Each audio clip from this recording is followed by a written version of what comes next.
Ashama eeyyen ammallee ashama darbeera barrisaa taliila si'uun booruu siniif dhufeen jira naan jedhaa kanu kan gombisaan guutuu nutti makmaa kan waan dhibee haqa keessan dhokate qabadhee dhufeen jira yaa qe'ee shanan haqa keessan osoo jiruu hin jiru jedhame osoo argamuu dibame qulqulluun xuriin dhiqame tulluun hurrii akka si'amuuf asooseffamaa ture wayyaa dhoksaa irraa fuudhee qamaacaa dharaan itti dhuubame irraa quncisee qulqulluu isaa ana si'iif nu'iif akkasumas ammoo isaaniif qabadhee dhufeen jira kan isiniin jedhu barreessaa lafaa dhufaa nabaanisha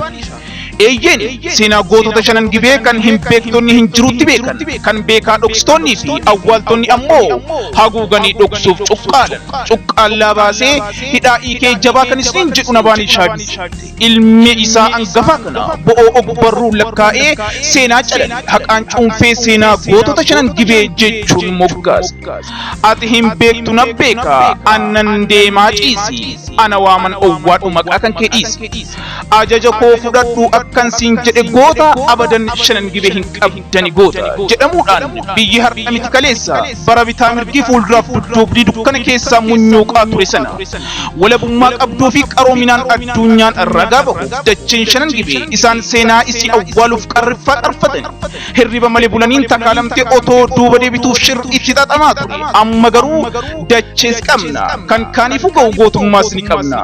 teessoon mootii shananii biyyi qaroominaa akkamiin seenaa dhabna jechuun nabaanishaa fi dhamaatii guddaan booda kitaaba isaa gootota shanan gibee moggaasa jedhu kana uffise isaan komattanis ta'ee ija dunuunfattanii dharaan biyya koo maqaa balleessuuf ifaajjan adabadha daandichisin hin baasu ani seenaa dhugaa kumaaf kitila naqata seenaa mara guuttate hawaasaan gaheera siniin jedha beekumsi beekumsa caalu of baruudha jalqaba namni seenaa beeku ammoo dhalootaaf muka firii qabuudha kan gajjedhee gugguufu seenaa ofii yoo beekan dhalootaaf uwwaa guduunfu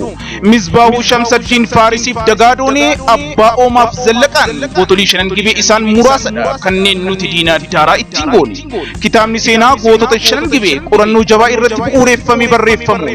hayyoota seenaa ciccimoodhaan kan gulaallame yoo ta'u kunoo fedha rabbiitiin xumuramee ummataaf jabaa ta'eera dubbisaa ni dubbifna ogbarruu kan keenyaas waltaanee guddifna kana booda seenaa gootummaa fi hayyummaa keenya himachuuf hin qabnu waan dhibee